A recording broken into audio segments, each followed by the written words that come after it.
What happens when a woman who's spent her whole life being overlooked walks into the wrong room? Claire Whitmore wasn't supposed to be there. She wasn't supposed to spill tea on her blouse. She wasn't supposed to meet the eyes of a man like Graham Ashford, a cold, unreachable CEO with too many closed doors and not enough words. But she did. And from that moment, everything changed. She was just a secretary on a 6-month trial. He was the kind of man who didn't believe in second chances. So, how did a quiet winter in a small New Hampshire town become the setting for a storm neither of them saw coming? Why did a silent man leave notes instead of flowers? Why did a woman who'd sworn never to fall again start to listen to the spaces between his words? And when the world turned against her, why did he finally choose to speak? This isn't a story about being rescued. It's a story about being seen. If you've ever felt invisible, forgotten, or silenced, this story is for you. Like, share, and subscribe to Shining Stories. And let's begin. It had started as one of those mornings, cold, gray, and rushed. Snow clung to the corners of Hanover's sidewalks like old memories, stubborn and unwilling to melt. Claire's boots were still damp when she stepped into the building. Her fingertips tingled from the wind, the kind of dry, biting cold that slipped under coats and through sleeves, settling in the bones like regret. She had only been working at Ashford Realty for 3 weeks, still new enough that faces blurred together, and hallway doors looked far too similar for someone trying not to be noticed. She had memorized the layout of her floor, but hadn't ventured upstairs, certainly not to the executive level. That morning, however, the routine had broken. A burst of nervous energy followed the sound of a printer jam in the admin lounge. Claire had printed the revised investment summary late the night before, after double-checking the numbers a third time. Her fingers had trembled slightly as she adjusted the staples. This report mattered her first task of real responsibility. She clutched the manila folder like it was a lifeline, determined to deliver it herself. Then came the tea spill. A clumsy elbow while reaching for a napkin had knocked the cup off the break room table. It wasn't hot enough to burn, but the amber stain bloomed over her ivory blouse like shame. Flustered, she took the elevator without thinking, pressing the wrong button and stepping out onto the executive floor, polished oak floors. Silent walls, art that didn't try to be understood. She didn't belong there. She knew it. But the hallway looked just familiar enough, and her mind was focused on whether the stain would dry before anyone noticed. The door at the end of the corridor stood slightly ajar. She knocked, once, softly, no answer. Voices murmured inside, muffled, clipped. She opened the door just wide enough to slip in. What she stepped into was not a mailroom, not an assistant's office, not anything remotely close to where she was supposed to be. It was the boardroom, long, heavy table, 10 chairs filled, eyes turned to her like she'd stepped on stage mid-play, unaware she was in costume. Some blinked. One woman raised an eyebrow. A man on the far end coughed into his hand. Claire froze. Her heart slammed against her chest with the embarrassing weight of someone who'd made a very visible mistake. Her breath hitched. She tried to speak, but the sound caught in her throat. Then she saw him. Graham Ashford. He sat at the head of the table, posture like carved granite, face unreadable. His hair, salt and pepper, was combed back, immaculately neat. A dark navy suit framed him, but it was his eyes that made Claire's hands tighten around the folder. He looked directly at her, not surprised, not annoyed, just quiet. It was the kind of silence that didn't beg to be broken. It stood on its own, a presence more powerful than words. And yet, it wasn't cruel. Claire took a shaky step backward, murmured an apology that didn't sound like a word at all. In her clumsy retreat, the folder slipped from her grasp, papers fanning out onto the wood floor like scattered snow. No one moved. She dropped to her knees to collect them, fingers fumbling. Her breath came faster now, more from shame than from exertion. Still, no one helped. And then he spoke. "Leave it." His voice wasn't sharp. It was low, calm, measured, like everything about him had been rehearsed 100 times before speaking. Claire looked up. The room blurred slightly at the edges, but she saw his expression clearly. Still no judgment, no amusement either, just observation. As though he were watching a puzzle he couldn't quite piece together. She stood slowly, the folder limp in her hands, pages askew, her blouse, still damp, clung to her side like a reminder that she didn't fit here, didn't belong. "Sorry," she whispered, but no one answered. She turned and left, closing the door as gently as she could behind her, trying not to let the click sound like defeat. The hallway outside was colder than she remembered. Her hands trembled as she pressed the elevator button. The moment stretched long, the hallway empty except for the echo of her own mistake. She could feel their eyes on her still, even through closed doors. But one gaze stayed with her more than the others. Graham Ashford hadn't looked away. He hadn't smirked. He hadn't looked disgusted or impatient. He had just watched her. There was something unsettling about that, about being seen so fully and yet not dismissed. She would have preferred indifference. Indifference was safer. Back at her desk, Claire smoothed her blouse and sat down slowly, trying to quiet her breathing. The warmth of the office heater barely touched her skin. She stared at the folder in her lap, still slightly damp at the corners, and wondered what damage had been done. But deeper than the embarrassment, deeper than the creeping fear of professional ruin, was a question she couldn't shake.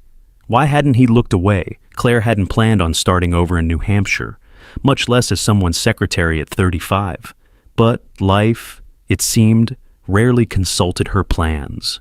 It had been 10 years of marriage, quiet years, mostly, the kind where arguments didn't explode but dissolved slowly, word by word, until the silence between two people became more permanent than the walls of their home. There had been no children, by choice at first, then by timing, then by distance. And when the final papers were signed, she'd packed 3 suitcases, sold the houseplants to a neighbor, and boarded a train headed east. Hanover wasn't a place she had dreamed about. It was a town her Aunt Ruth had retired to a few years prior, small, clean, and nestled against a snowy quiet that felt oddly forgiving. The kind of place where people still greeted each other at the post office, and the local coffee shop served cookies wrapped in parchment paper, not plastic. Claire stayed in Ruth's guest bedroom for the first month, curled up beside a wood stove that clicked and groaned like it was talking to itself. She read old cookbooks, took long walks, avoided mirrors. Ashford Realty had been the only place hiring. They didn't want experience, just precision. Temporary contract, 6 months, full-time, no promises. She had accepted on the spot. Her first week was a blur of usernames and copier codes, missed staples and wrong font sizes. Everyone around her looked younger, sharper suits, faster typing, shoes that clicked confidently on the tile. Claire kept her head down and filled her notebook with names and routines. She didn't want to impress anyone. She just didn't want to make noise. Her cubicle sat 2 turns from the executive hallway.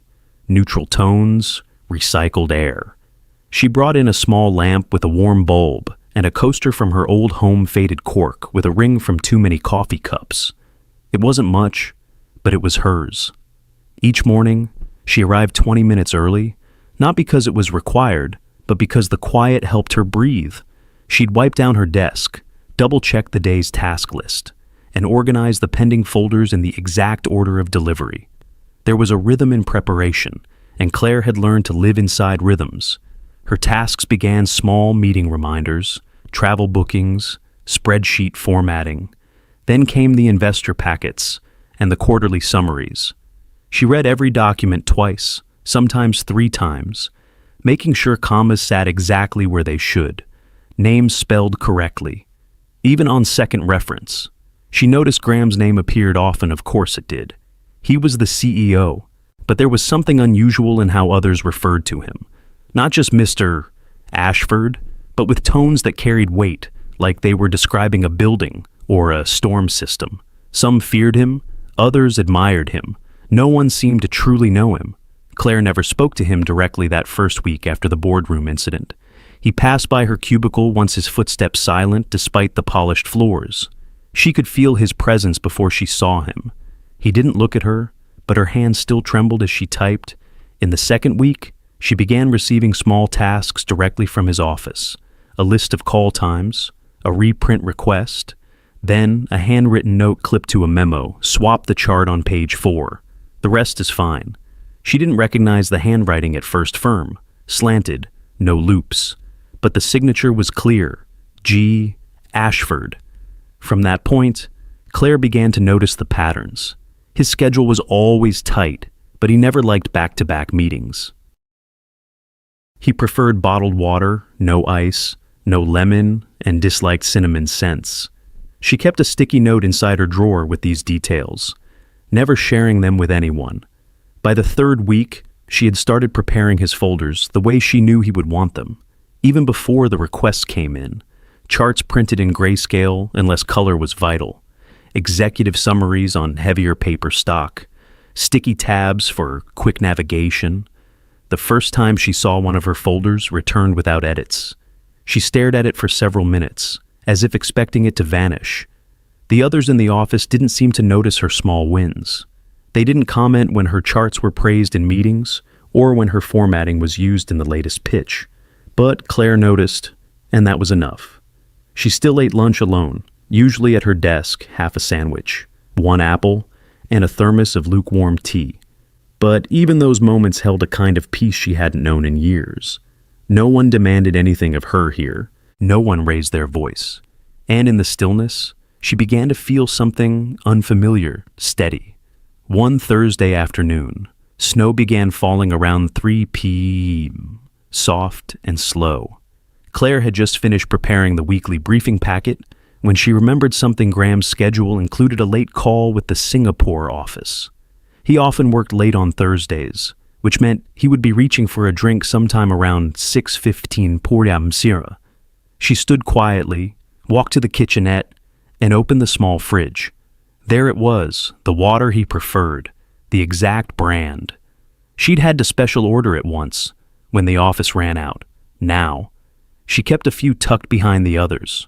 She placed the bottle on the corner of his desk, label facing forward. No condensation. She didn't expect thanks. She didn't even know if he'd notice it was her. But as she walked back to her cubicle, something inside her settled. That night, the office emptied early because of the weather. Claire stayed behind, checking folders one last time, wiping her desk, aligning the pens in their tray. When she finally stepped out into the cold, the town had gone quiet. Not just quiet in sound, but in feeling, as though everything had paused. Her breath fogged the air. The snow made the street lamps glow like lanterns in a memory. She pulled her coat tighter and walked slowly, not wanting the day to end just yet. As she neared the corner, she glanced back toward the office building. Only one window still glowed on the top floor. She didn't know if he was standing there, but somehow, she knew he'd seen the bottle. Graham Ashford didn't raise his voice. He didn't need to. His silence had sharper teeth than anger ever could. The first time Claire heard him speak in full sentences, it wasn't to her. It was during a morning briefing with the department leads.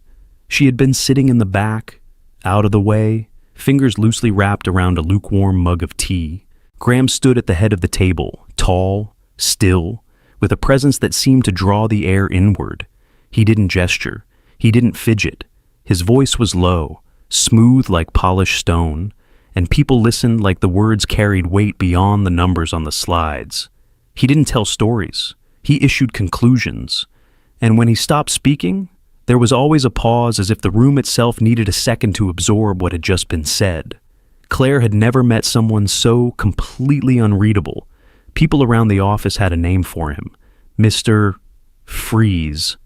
It floated between printer rooms and hallway corners, always said in half whispers. Most delivered it with a smirk, some with caution, but no one ever said it near him. There was a chill that seemed to settle whenever he walked past, as if conversation lost its courage in his presence. Claire had watched it happen more than once, how banter dissolved into silence when he entered a room, how bodies straightened, how laughter turned to throat clearing. But she also saw things others seemed to miss. She noticed how he paused for a fraction of a second before replying, when asked a direct question, how his jaw clenched not from anger, but restraint when someone fumbled a presentation. And sometimes, when he thought no one was looking, he would glance out the window with an expression that didn't quite match the man people described, a kind of quiet searching. Claire had passed by his office a few times now. It sat at the far end of the executive floor, with a frosted glass door and a plaque that read simply, Ashford, no first name, no title, just his name, as though that was enough. The office itself was elegant in the same way an old library was elegant dark wood, quiet lighting, and space that invited stillness. But what intrigued Claire the most were the doors. 3 of them. One led to a narrow balcony overlooking the river. It was often ajar in the mornings, letting in the scent of pine and cold. Another led to what she assumed was a private file room. She had once seen someone exit carrying blueprints and dusty ledgers. The third door, however, remained a mystery. It was painted the same deep gray as the wall around it and was always locked. No one ever mentioned it. Claire once heard a junior associate joke. Maybe that's where he keeps the bodies. Laughter followed, but short and nervous. Even the jokes didn't travel far in his presence. That Thursday afternoon, Claire had been sorting a stack of revised investment reports. The air outside was heavy with the promise of snow, and the office carried that quiet buzz of people pretending to be busy while counting down to the weekend. Her hands were full, balancing 2 binders and a folder of notes. When she rounded the corner by Graham's office, the hallway was slick with polished floors, and her right heel caught on the edge of the rug. The folder slipped, papers fanned out like startled birds, scattering across the floor just outside his door. She gasped, bending quickly, knees aching slightly from the sudden squat. Her cheeks burned with embarrassment, and she muttered apologies to no one in particular. She didn't hear his footsteps, but she saw the black leather shoes stop just inches from her hand. Graham knelt down not fully, just enough, and picked up one of the papers. His fingers brushed the edge, straightening a corner before handing it silently to her. No expression, no words. Just an extended hand and a gaze that met hers for the first time in days. Claire took the page with a soft thank you, though her voice barely rose above a whisper. He nodded once and stepped back inside. The door clicked softly behind him. She gathered the rest of the papers, double-checked the order, and walked back to her desk, with her breath still caught somewhere between ribs and throat. She didn't expect anything else to happen. It had just been a small moment, an accidental closeness. But that evening, after the office lights dimmed and most had gone home, Claire returned from the mailroom and found something on her desk. A folded sticky note, plain and square, placed neatly atop her keyboard. Her name wasn't on it. She opened it with care, half expecting it to be a misplaced memo. Inside, written in that same familiar slanted handwriting, were just 6 words: accuracy matters, but so does heart. She read it twice, then a third time. Her eyes pricked with something she couldn't quite name. It wasn't joy, not yet, but it was something adjacent, something that made her sit a little straighter. She opened her drawer, pulled out the small leather-bound notebook she carried everywhere, and tucked the note between 2 pages. She smoothed it flat with her palm, as if to press the moment into memory.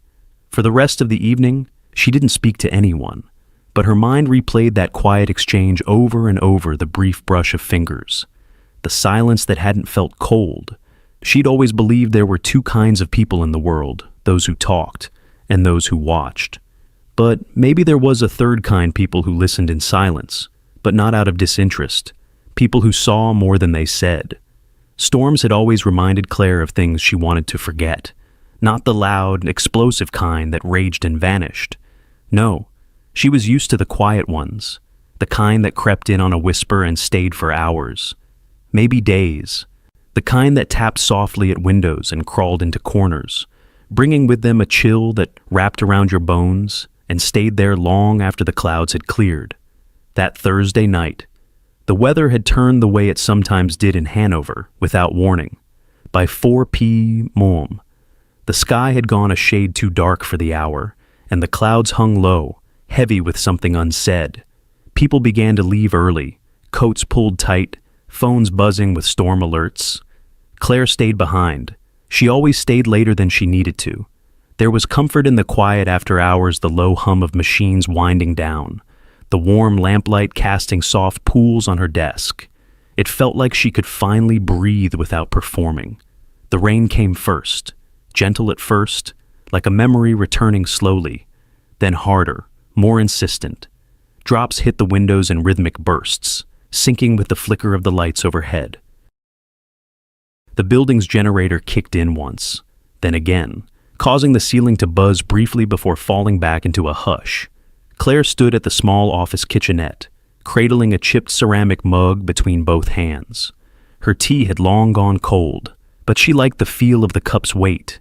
She leaned slightly against the counter, watching the storm beyond the window. Her reflection stared back, faintly blurred by the rain, softened by shadow. She didn't hear him approach. Graham Ashford moved like that, quiet, without the usual friction of movement most people carried. She noticed the scent of his cologne before anything else, clean, restrained, like cedar and distance. He didn't say anything at first, just stood near the other end of the counter, hands in his pockets, gaze fixed out the same window. Claire didn't look at him, but she knew he was there in the way her shoulders instinctively straightened, the way her breathing adjusted. Outside, lightning stitched a jagged line across the sky, white and fast. Thunder followed close behind, not loud, but deep, like something shifting beneath the earth. Claire flinched, just slightly, a reflex so practiced she hadn't even known she still had it in her. "I don't like storms," she said softly, her voice barely louder than the rain. Still, he said nothing, but she felt him listening.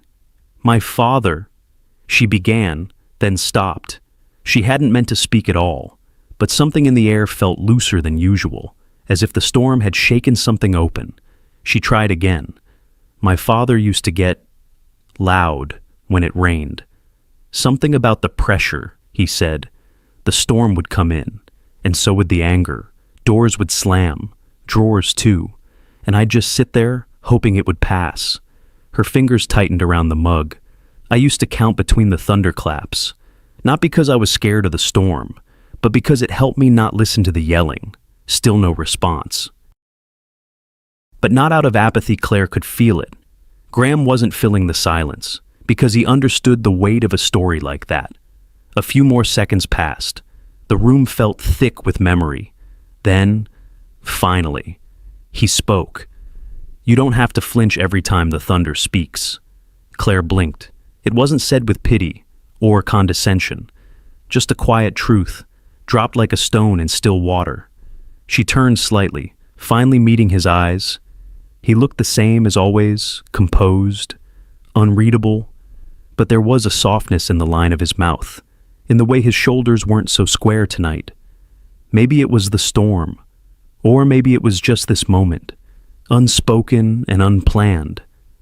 Another flash lit up the room, followed by thunder that rattled the windows faintly. This time, Claire didn't move. They stood like that for a few more minutes, not talking, not needing to. Just two people with old wounds standing in the warm hush of a too-quiet office, while the world outside poured itself into darkness. Eventually, Graham gave a small nod and left without a word. The door clicked softly behind him. Claire remained. She sipped the cold tea slowly, letting the silence settle again. Her heart felt strange, heavy, but not in a painful way. More like something had shifted inside her, slightly but permanently. She cleaned her mug, wiped the counter, and turned off the kitchenette light. As she walked toward the elevator, she passed by Graham's office. The balcony door was open just an inch, letting in the smell of wet pine and thunder. She didn't look in. Instead, she buttoned her coat and stepped out into the storm. The rain was softer now, almost apologetic.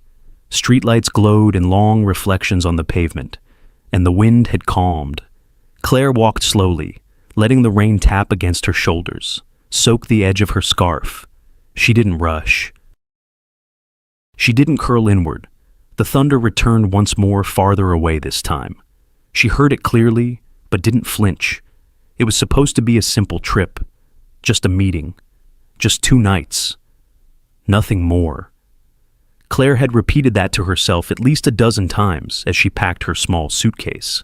The request had come casually well, as casual as anything could sound when said by Graham Ashford. He'd stopped by her desk the morning before, folder in hand, voice steady. "We've got a pitch in Charleston Thursday. I'd like you to come handle the materials. 2 nights. You'll be back by Saturday.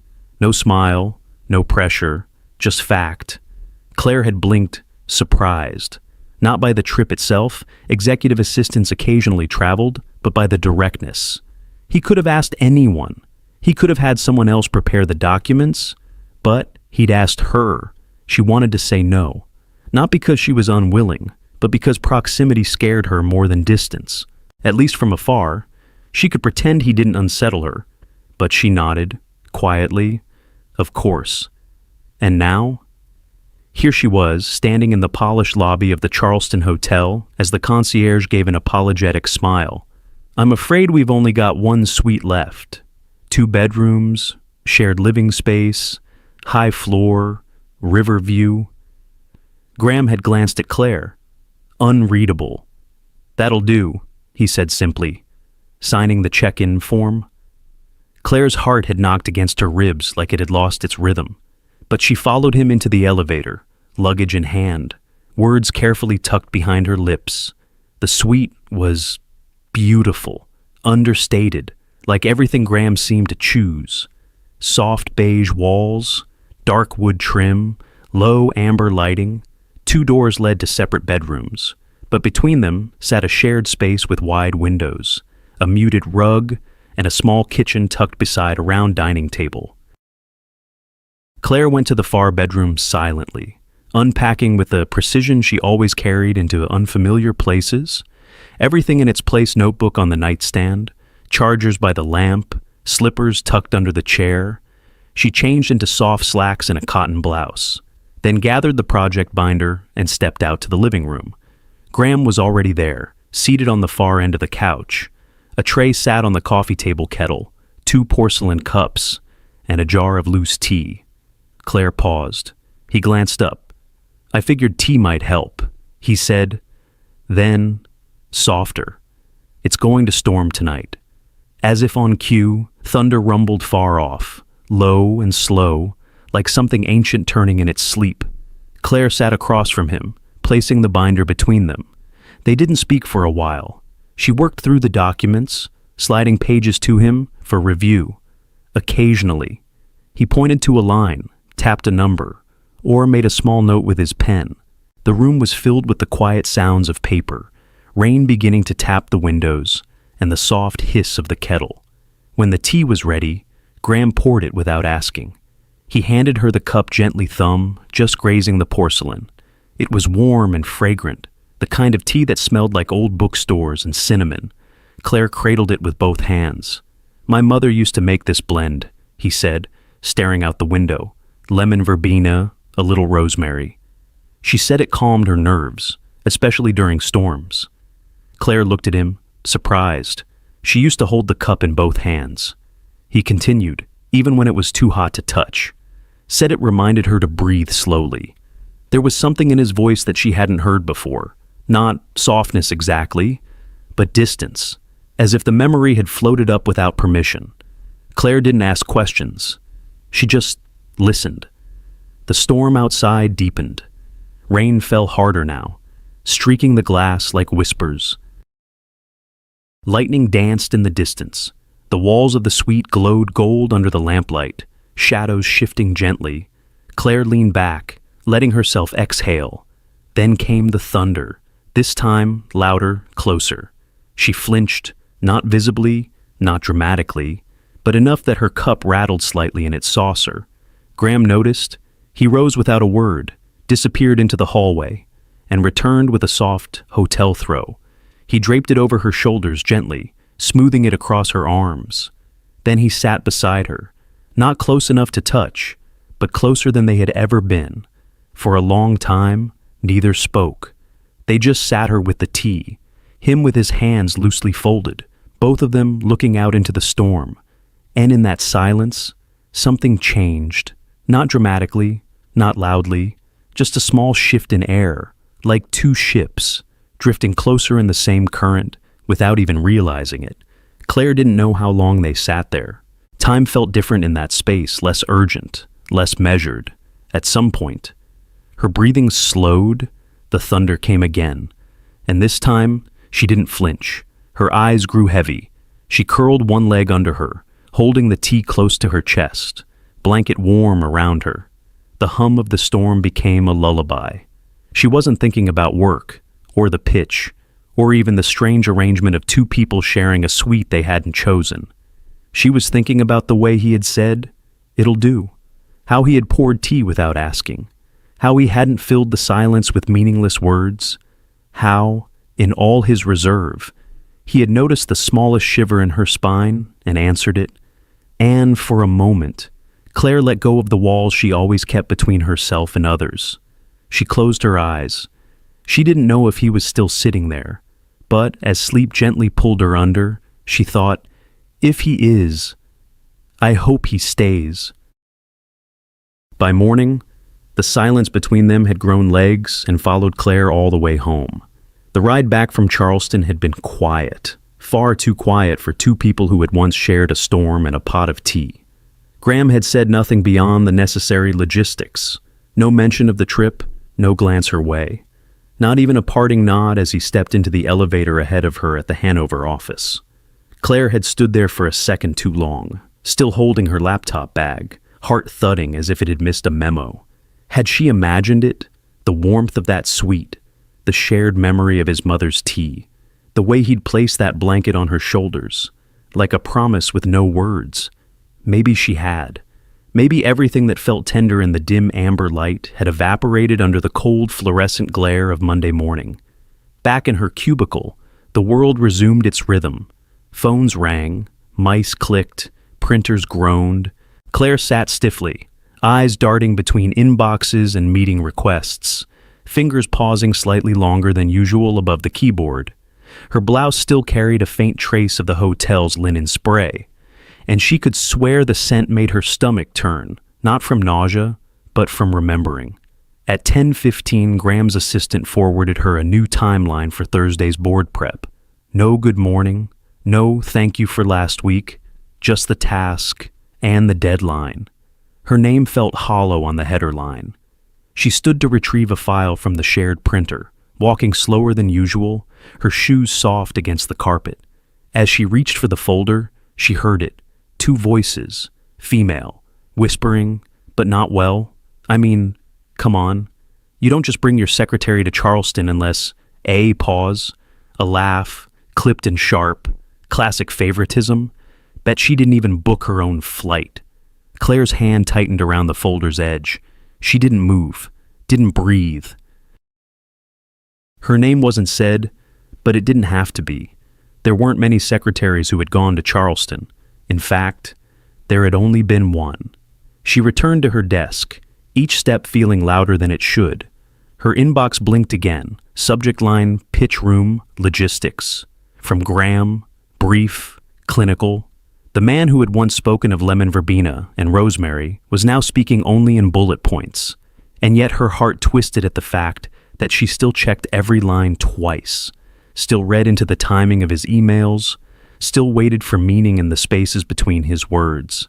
That afternoon, while consolidating calendar requests, Claire opened a shared scheduling draft. A mistake, really. The kind where your mouse moves faster than your mind.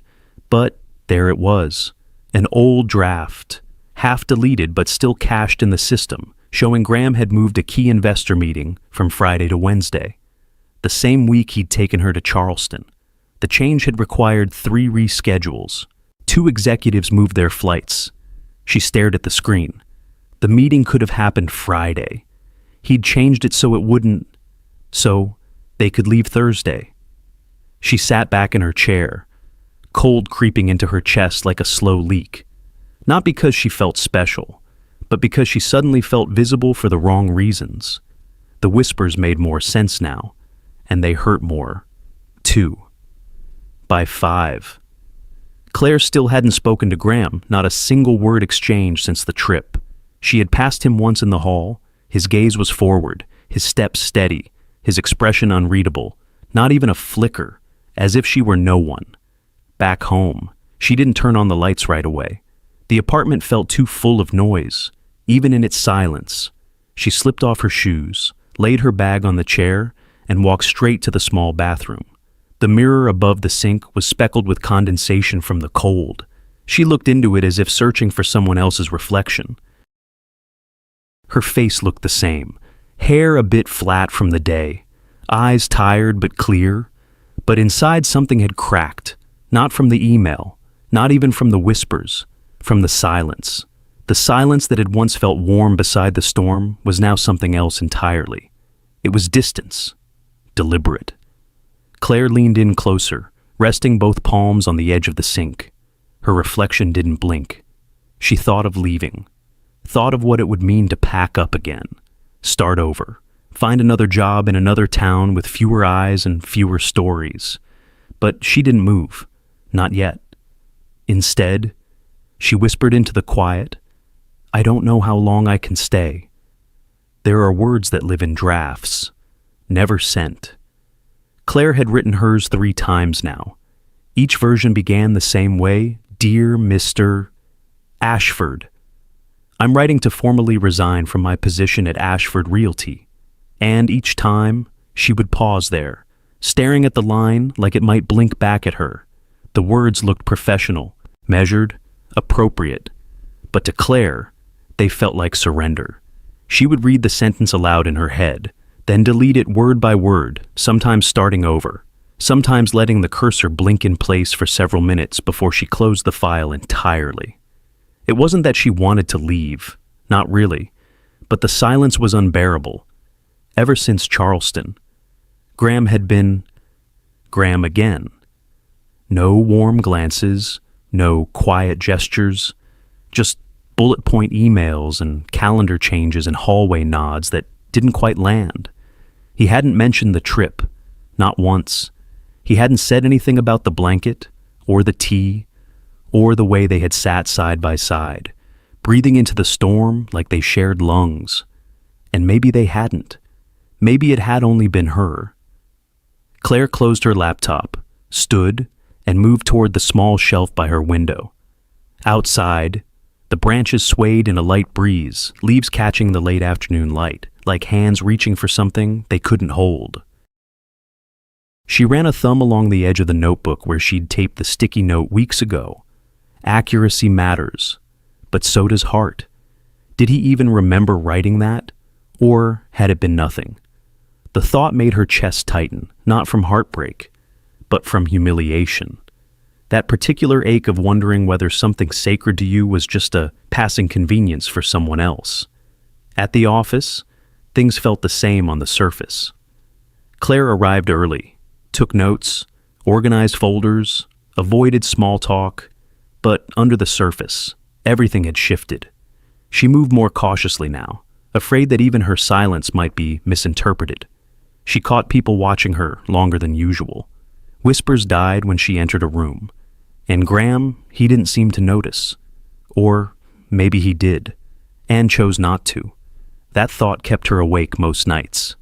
One afternoon, while refilling the copier tray, a voice called softly from behind her. "Hey, Claire." She turned. It was Elise from HR, one of the few who ever smiled genuinely. "Can I give you some advice?" Elise said, leaning closer. Claire nodded, unsure. "You're doing a great job," Elise began. "Everyone knows that, but just be careful around Janine." The name made Claire's throat tighten. Elise continued, a little quieter now. "They used to be engaged, years ago, but she still acts like, well, like he belongs to her. She's not exactly subtle." Claire's stomach dropped. "She's been watching," Elise added, "and talking." Claire nodded slowly, whispering, "Thanks." She walked back to her desk, feeling like she'd just stepped into someone else's story, one she had no business being in. Janine, of course. That explained the glances, the tone in the weekly meetings, The way Claire's name had suddenly started appearing in conversations she hadn't been part of. It wasn't just the silence anymore. It was the shadow of someone else's claim. That night, Claire opened her laptop again. This time, she didn't hesitate. Dear Mr. Ashford, I'm writing to inform you of my intention to resign from my position. Effective. She stopped. Her fingers hovered above the keys. The room was quiet, except for the ticking of the wall clock. She looked down at her hands steady, practiced, always in control, and then she thought of Charleston. Not the suite, not even the blanket, but the way he had poured her tea, the way he had shared something about his mother, unprompted, the way they had sat in silence, and it hadn't felt empty. She remembered how she had fallen asleep on the couch, her head tilted toward the light, wondering whether he would still be that man in the morning. He hadn't been, but that moment had still existed. And now, the only thing more painful than being unseen was erasing the part of her that had been briefly known. She closed the laptop, stood up, walked to the kitchen drawer, and pulled out a piece of paper. This time, she wrote it by hand, slowly, carefully, like the act itself might help her understand what she really wanted. She didn't write a resignation. She wrote a letter she would never send. It began simply, Graham, I'm not sure you even know what Charleston meant to me, but I do, and I think you did too. She didn't say much more.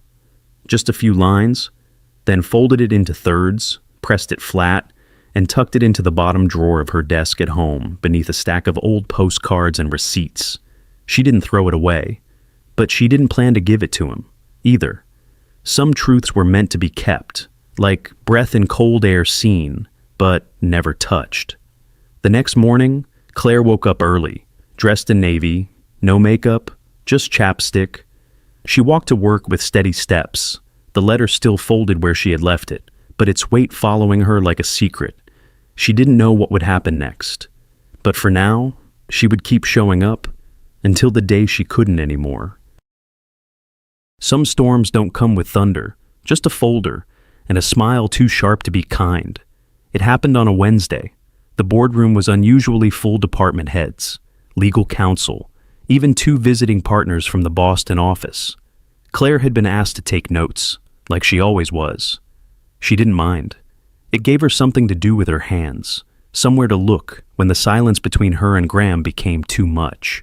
The meeting had followed its usual course: budget revisions, expansion forecasts, a lukewarm presentation on market trends. Claire typed quietly, seated near the end of the long table, far enough to remain invisible, close enough to hear everything. Then Janine Caldwell stood up. She looked elegant, as always, hair smoothed back into a perfect chignon, a navy dress that matched the folders in her hand. Her heels didn't click. They whispered.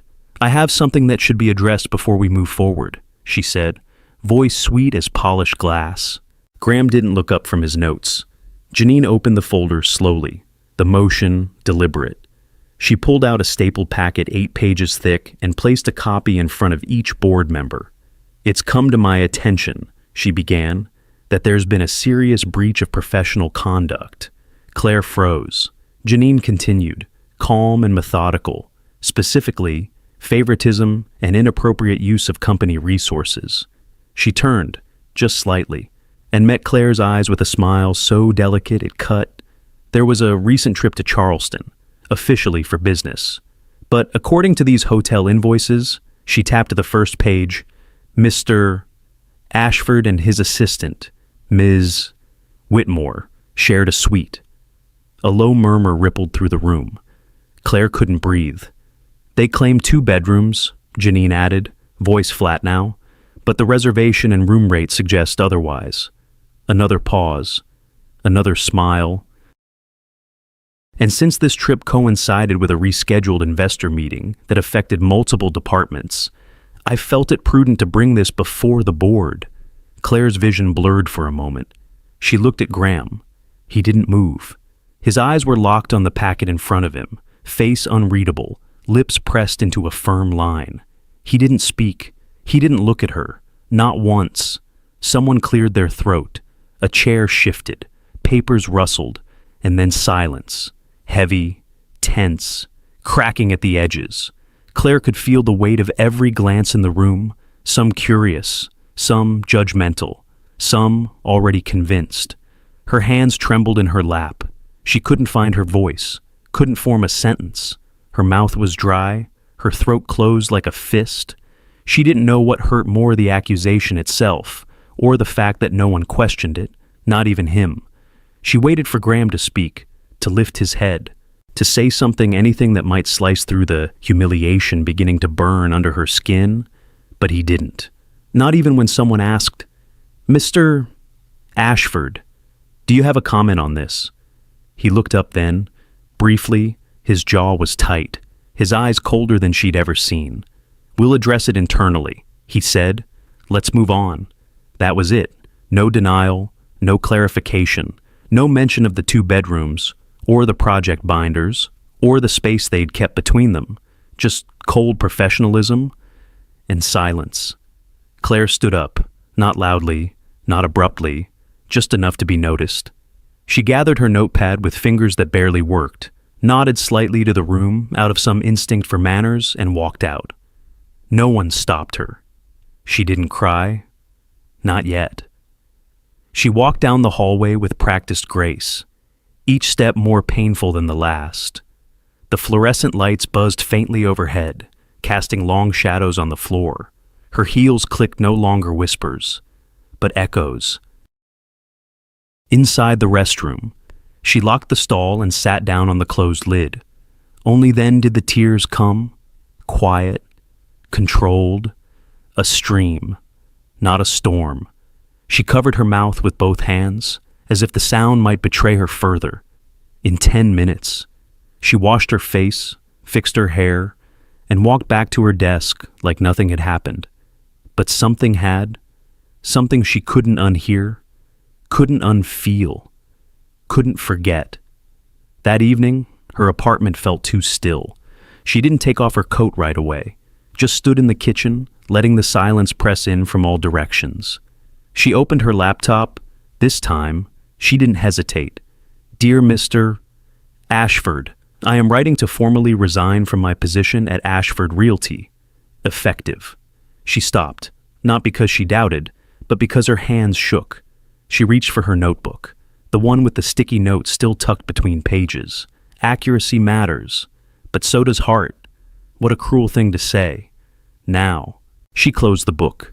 This time, there was no tea, no warmth, no storm to soften the silence. Just a betrayal that didn't even have the dignity of a name. She finished typing the letter, signed it, saved it, didn't print it, not yet, but she would. She knew she would. Because sometimes silence isn't quiet. It's a scream you're forced to swallow.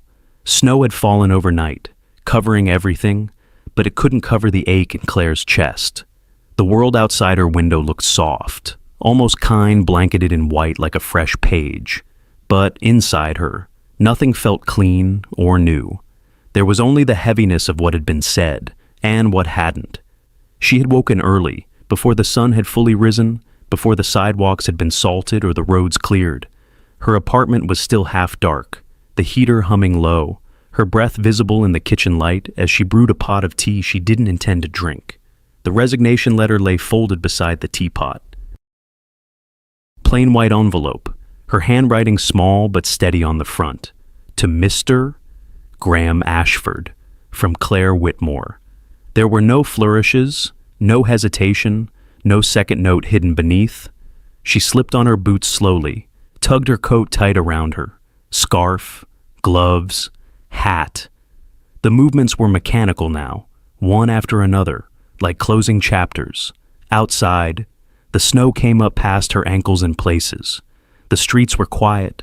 Only a few tire tracks cut through the soft cover, winding toward office buildings and early shifts. She walked. Each step was deliberate, careful. There was something reverent about moving through untouched snow, like walking through silence made visible.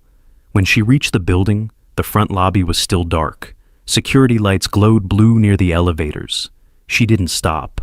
She knew the way by heart. Graham's office sat at the end of the executive wing, door always closed, always locked before Ada. M. Claire paused there, envelope in hand. She didn't cry. She didn't even shake. She just bent down and slid the letter gently under the door, then turned and walked away. She didn't look back. The snow had grown heavier by the time she stepped outside again. Flakes clung to her coat, melted into her scarf. The cold bit at her cheeks, sharp and honest. She welcomed it. Every footstep left an imprint behind her, a trail she didn't try to erase. The world was hushed, trees bent under white weight, shop windows frosted from inside. The town moved slower under snow, as if it too needed a moment to grieve. Claire didn't take the main road home.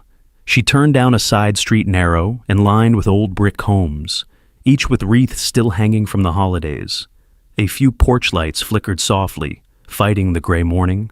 As she walked, her mind drifted back to Charleston, back to that night, back to the sound of thunder rolling low across the sky and the warmth of a blanket across her shoulders. She remembered Graham's hands, how careful they were when he'd poured tea, the way he hadn't tried to fill the silence with explanations or apologies, just presence. That had been enough, until it wasn't. She tightened her scarf and kept walking. By the time she reached her apartment, her boots were soaked through. She peeled them off by the door, set them gently on the mat, hung her coat, untied her scarf with slow fingers. The silence of her living room wrapped around her like another layer of snow, quiet, unbroken. She lit the fireplace, the old kind, wood and matches. It took a few tries, but eventually the flame caught, small and stubborn.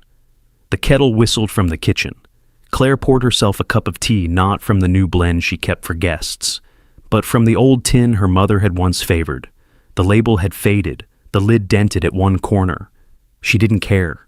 She chose a mug with a small chip on the rim, the one her mother had always used, the one that still smelled, faintly, like lavender and years. She sat on the rug by the fire, legs crossed, tea cupped in both hands, and for the first time in a long time, she let the stillness come. No phone, no thoughts racing ahead, no Graham, just the weight of everything she'd carried, and the quiet, brave choice to finally set it down. Enough, she whispered, to no one, and she meant it. Outside, the snow kept falling. Inside, the fire cracked softly, scenting the room with cedar and quiet resolve. Claire leaned back against the armchair, her tea cooling slowly in her hands. She wasn't thinking of what came next. Not yet. She just let herself be still.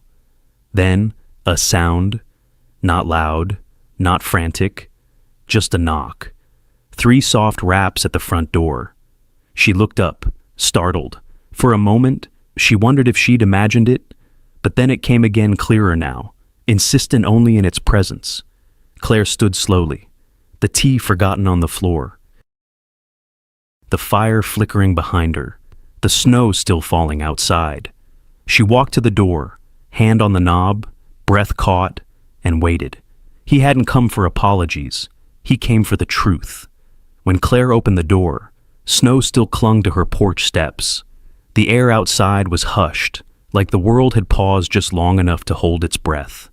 Graham Ashford stood there, tall against the gray morning, coat unbuttoned despite the cold. His gloves were off, tucked under one arm, and in his bare hand, slightly creased and damp at the corner, was the envelope, the letter, her letter. He didn't speak right away, just held it out not like an accusation, but like a question. Claire stepped aside without a word. He entered slowly, gaze skimming the familiar edges of her home, the wooden floor, the worn armchair, the fire still glowing in the hearth. The tea mug sat half full, forgotten on the rug. He didn't sit. Claire folded her arms, suddenly unsure of what she wanted to say. He broke the silence first. I read it twice, then folded it, then opened it again. She nodded. His voice was low, rougher than usual. I shouldn't have waited this long. Claire took a breath, steady and thin. But you did. He looked at her. Then, fully. The way he hadn't since Charleston? I didn't come to explain.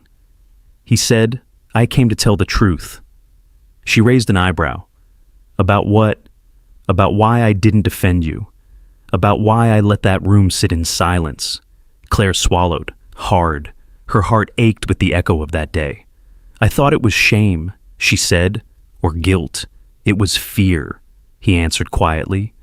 That word hung in the air like smoke. Fear of what her voice cracked despite herself. He stepped forward, carefully. His hands remained at his sides, still holding the envelope like it anchored him. Fear of how much you meant, he said. How much I had already let you in. Claire's arms dropped to her sides. She didn't speak. Graham looked down, then back up again, eyes darker now, but not cold. I've lost people before.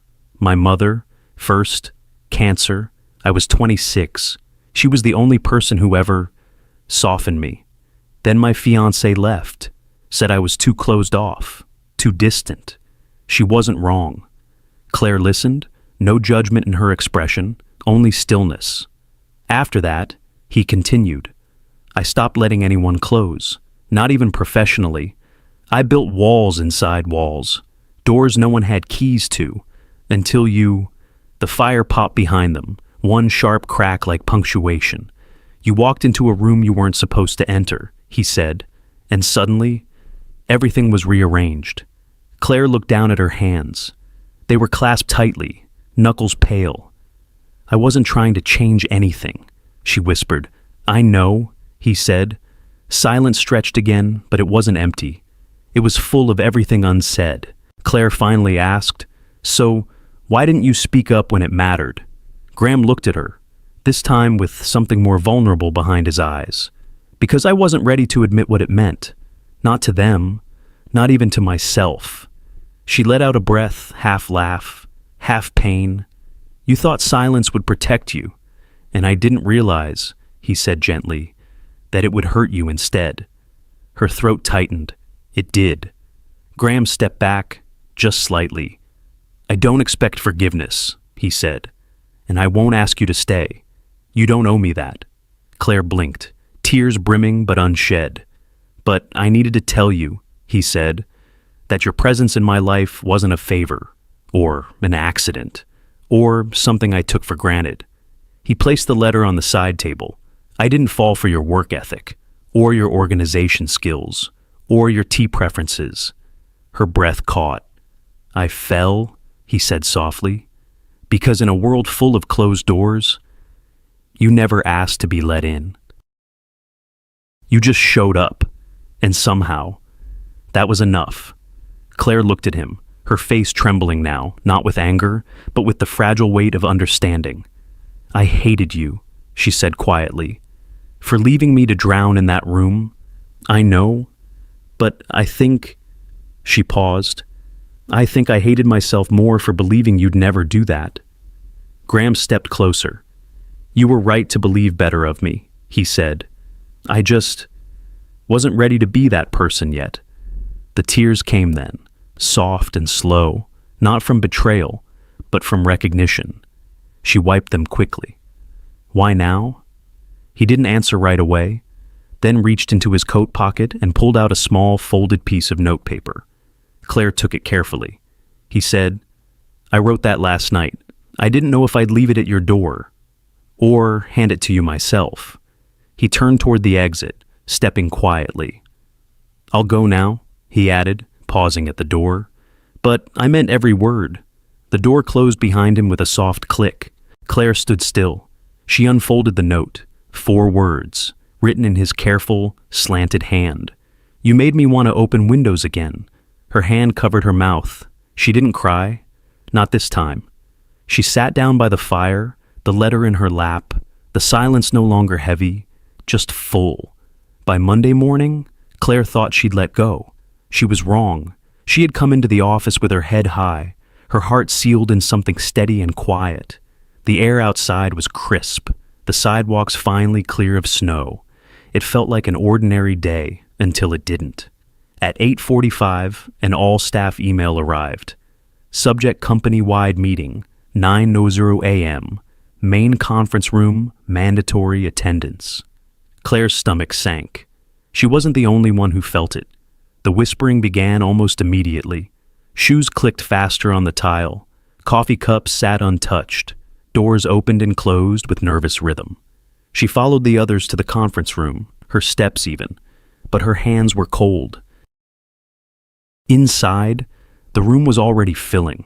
Faces she'd seen 100 times now looked unfamiliar under the fluorescent light tight, expectant, some unreadable.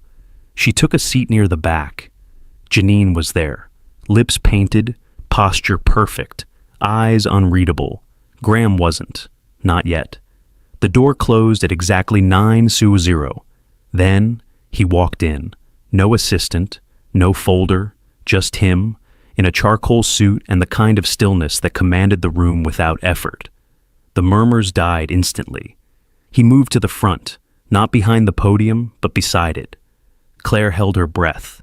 He looked around the room, not rushed, not rehearsed. His eyes settled briefly on Claire, just long enough to anchor her. Then he spoke. "There's been a lot of noise these past few weeks." He began, some loud, some quiet, and I've let most of it stand. His voice was calm, even, but underneath it was something more, an edge that didn't come from anger, but from conviction. "I made a mistake," he said, "not in company policy, not in operations, but in silence." The room held its breath. He continued, slower now. "There was a situation brought up at a previous board meeting. Accusations were made, and I stayed quiet, thinking professionalism meant detachment. That feelings had no place in this space." He looked directly at Janine, then just for a second. Her gaze didn't meet his. "But I was wrong," he said.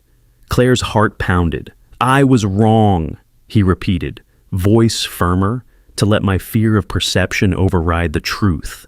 He turned back to the room. "And the truth is, I took a trip to Charleston with my assistant. We shared a suite with 2 bedrooms.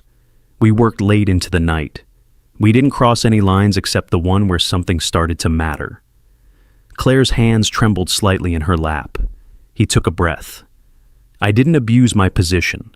I didn't exploit my role. But I did fall in love." There it was. No preamble, no apology for the word.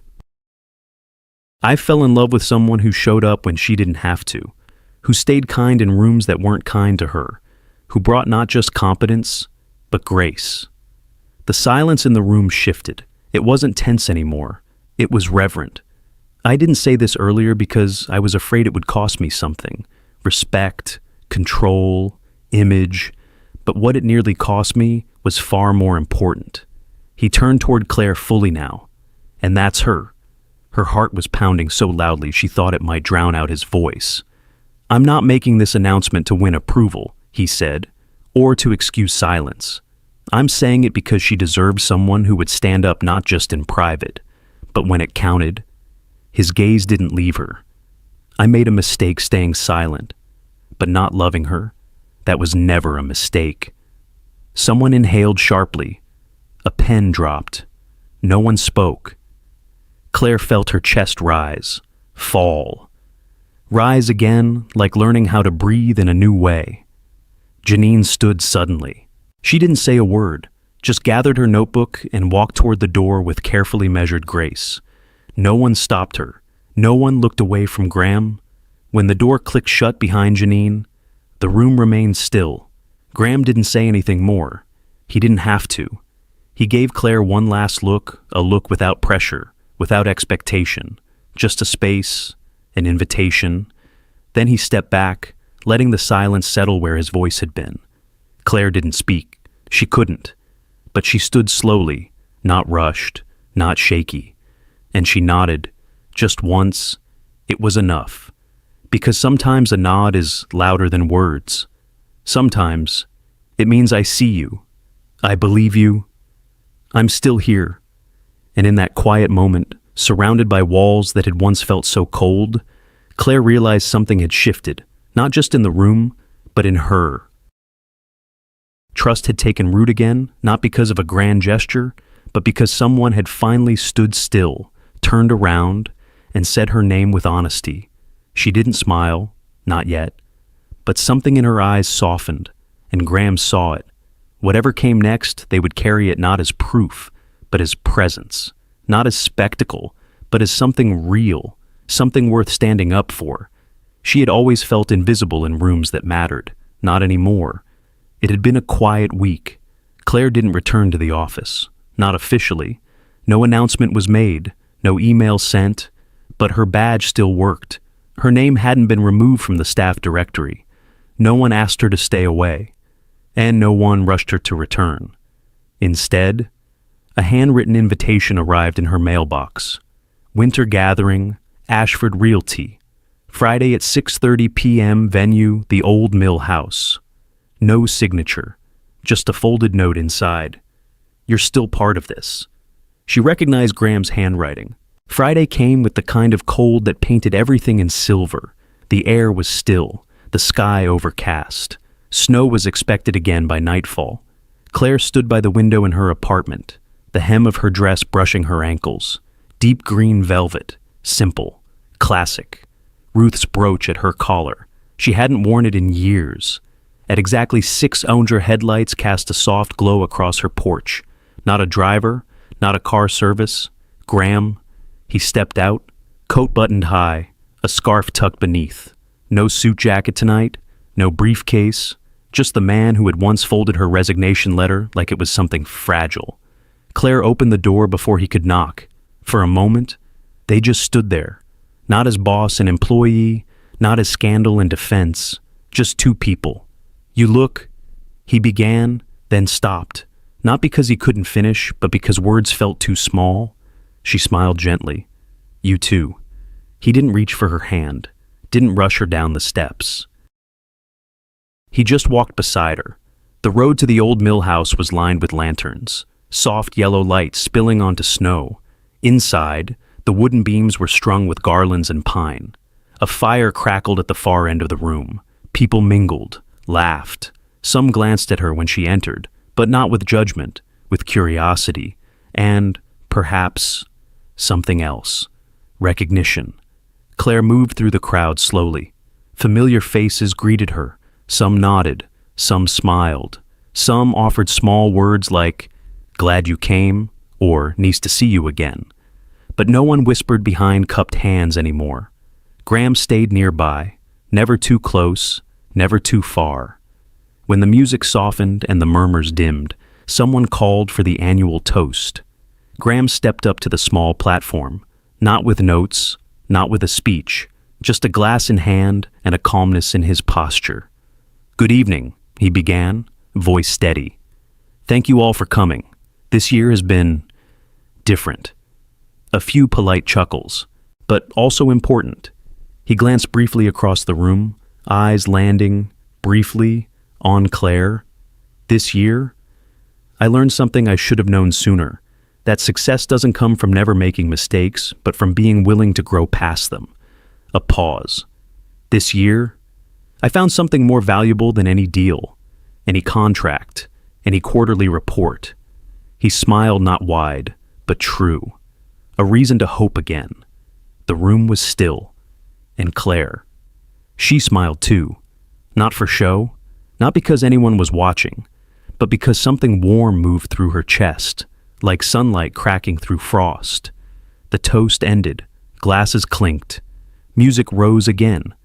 Claire stepped outside for a moment, letting the cool air meet her face.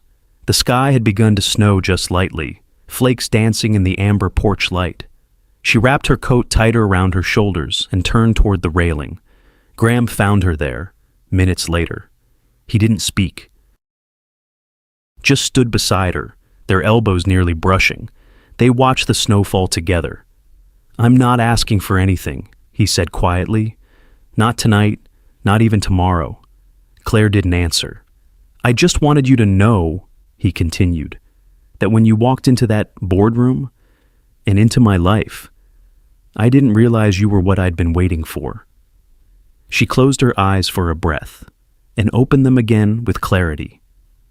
"I didn't want to be someone you needed," she said. "I wanted to be someone you saw." Graham looked at her then, fully.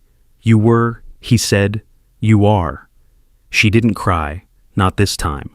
They returned inside, shoulder to shoulder, not touching, but not apart.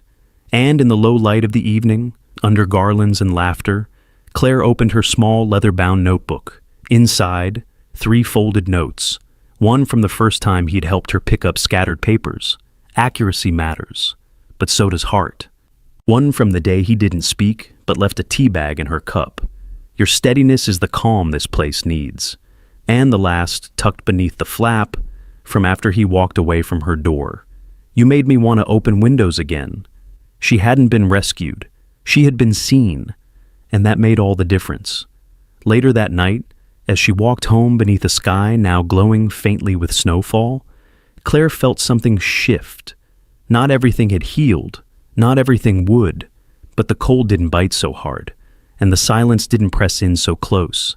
She passed the spot where he'd waited outside her porch that snowy morning. She paused there, then smiled, because this time, the snow didn't feel like a storm. Sometimes, the greatest ache doesn't come from being unloved, but from being unseen. Claire's story reminds us that silence can hurt as deeply as cruelty, and presence alone is not the same as connection. In a world that moves too fast, it's easy to feel invisible, especially when we're older, softer, or have learned to quiet our needs for the sake of others. But dignity lives in being acknowledged for who we truly are, not just for what we do. This story isn't about grand gestures or perfect endings. It's about the quiet courage to stay kind in rooms that weren't built for us, the power of honesty even when it arrives late, and the healing that begins the moment someone sees us fully and chooses not to look away. No matter your age, it's never too late to be seen, to speak your truth, or to allow someone in not to fix you, but to witness you. So, if you're holding something unsaid in your heart, maybe today is the day to let it out. Because being seen is not about spotlight, it's about being known softly, honestly, and without condition. Thank you for staying with us until the very end of Claire's story. If her journey moved you even just a little, please don't forget to like, share, and subscribe to Shining Stories.